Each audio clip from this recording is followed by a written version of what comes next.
નમસ્કાર મારા વાલા દર્શક મિત્રો, દેશ વિદેશમાં રહેતા મારા દરેક દર્શક મિત્રોને હર હર મહાદેવ અને જય સ્વામિનારાયણ.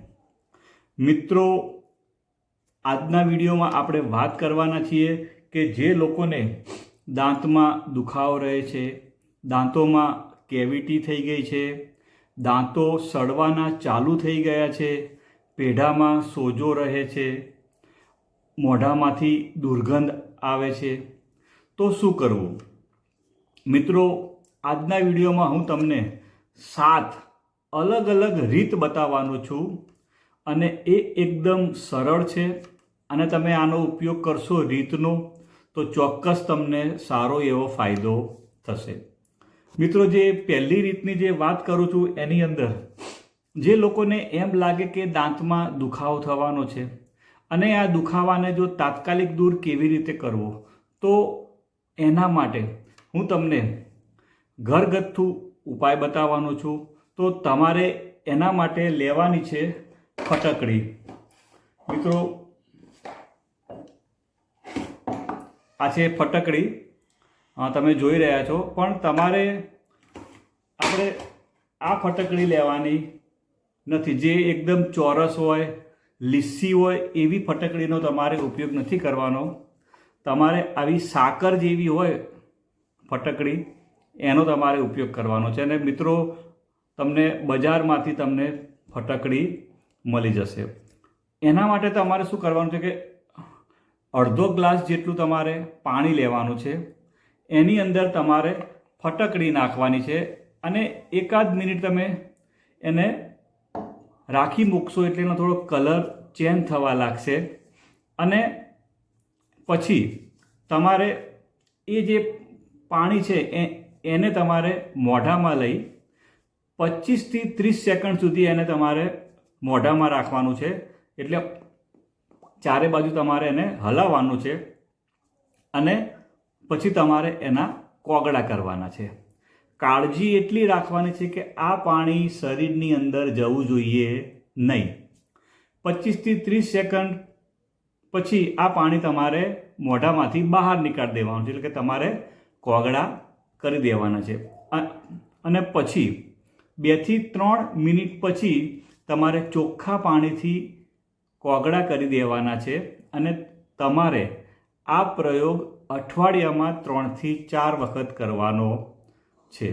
મિત્રો, હવે બીજા નંબરની વાત કરું તો મિત્રો, તમે સાંભળ્યું હશે, એક વસ્તુ તમે સાંભળી હશે કે ક્યાં આપકે ટૂથપેસ્ટ મેં નમક હૈ? મિત્રો, એનાથી તમારે સમજી જવાનું છે. જે લોકો પોતાના દાંતનું જિંદગીભર ખ્યાલ રાખવા માગતા હોય એ લોકો માટે હું બેસ્ટ ઉપાય લાવ્યો છું.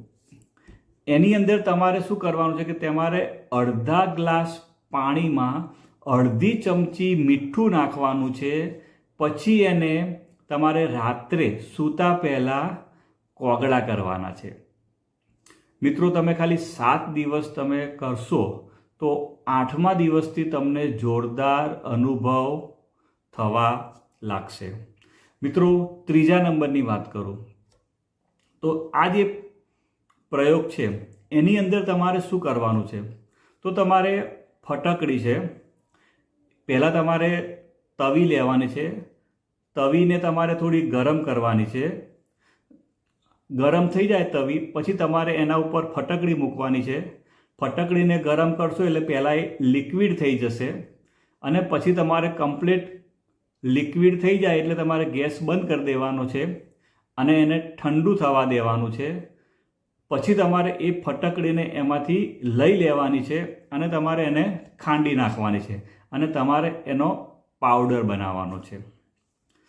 તેમાં તમારે જે ફટકડી હતી એમાં અડધી ચમચી પાવડર જે આપણે બનાવ્યો અને એની અંદર થોડું સરસિયાનું તેલ લઈ અને પેસ્ટ બનાવવાની છે. આપણે જે ફટકડીનો બનાવ્યો પાવડર એમાંથી તમારે અડધી ચમચી જ લેવાનો છે પાવડર અને થોડું અંદર સરસિયાનું તેલ નાખવાનું છે અને મલમ જેવું એટલે કે પેસ્ટ જેવું તમારે બનાવી દેવાનું છે અને આ પેસ્ટને તમારે દાંતની અંદર ઉપર નીચે ચારે બાજુ તમારે એનાથી એને મસાજ કરવાનું છે અને પછી તમારે એના કોગળા કરવાના છે. આ પ્રયોગ રાત્રે સૂતા પહેલાં કરવાનો છે.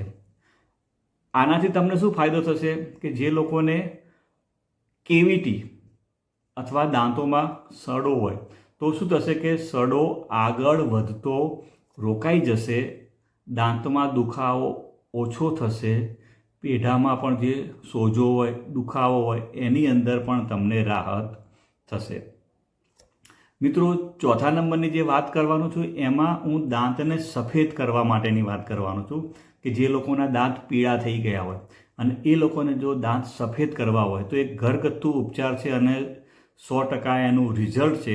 તો તમારે શું કરવાનું છે, મીઠા સોડા લેવાના છે થોડા, એમાં તમારે 4 થી 5 લીંબુના બૂંદ નાખવાના છે, લીંબુના ટીપા 4 થી 5, અને એને મિક્સ કરી અને તમારે એને દાંત ઉપર ઘસવાનું છે.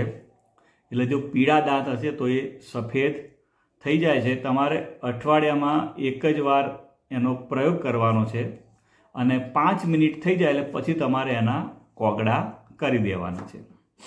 મિત્રો, 5મા નંબરની વાત કરું તો જે લોકોને દાંતના દુખાવામાંથી તાત્કાલિક આરામ જોતો હોય તો એ લોકો માટે એક પ્રયોગ છે.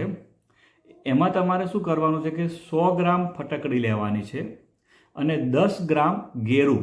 તમને ગેરું ગમે ત્યાં તમારી દુકાનેથી આસાનીથી તમને મળી જશે. હવે બંનેનો તમારે પાવડર બનાવી અને ભેગું કરી દેવાનું છે. હવે તમને ગમે ત્યારે દાંતમાં દુખાવો થાય ત્યારે આ પાવડરને જે જગ્યાએ દુખાવો થયો હોય તે જગ્યા પાસે તમારે હલકા હાથે મસાજ કરવાની છે અને તમારે પછી કોગળા કરી લેવાના છે. તો દાંતના દુખાવામાં તમને તાત્કાલિક રાહત થઈ જશે. મિત્રો, 6થા નંબરની વાત કરું કે જે લોકોને લાઈફ ટાઈમ દાંતને સારા રાખવા હોય, આ જીવન જો દાંતને સારા રાખવા હોય તો શું કરવાનું? મિત્રો, તમારે ખાધાના પછી આપણે ગમે ત્યારે ભોજન કર્યું, આપણે જમવાનું ખાધું, દિવસમાં 3 વાર ખાઈએ કે જેટલી વાર ખાઈએ, તો જમ્યાના 10 મિનિટ પછી તમારે કોગળા કરવાના છે. અને બીજું, કેટલા ઓછામાં ઓછા 8 થી 10 વખત તમારે કોગળા કરવાના છે. અને તમારે કોગળા એવી રીતે કરવાના કે આપણે જે જમ્યા હોય એના જો કોઈ કણ દાંતમાં ફસાયા હોય તો એ નીકળવા જોઈએ. અને તમે દિવસમાં જેટલી વાર ખાઓ એટલી વાર તમારે 10 મિનિટ પછી જો તમે કોગળા કરશો તો લાઈફ ટાઈમ તમારા દાંત સારા રહેશે.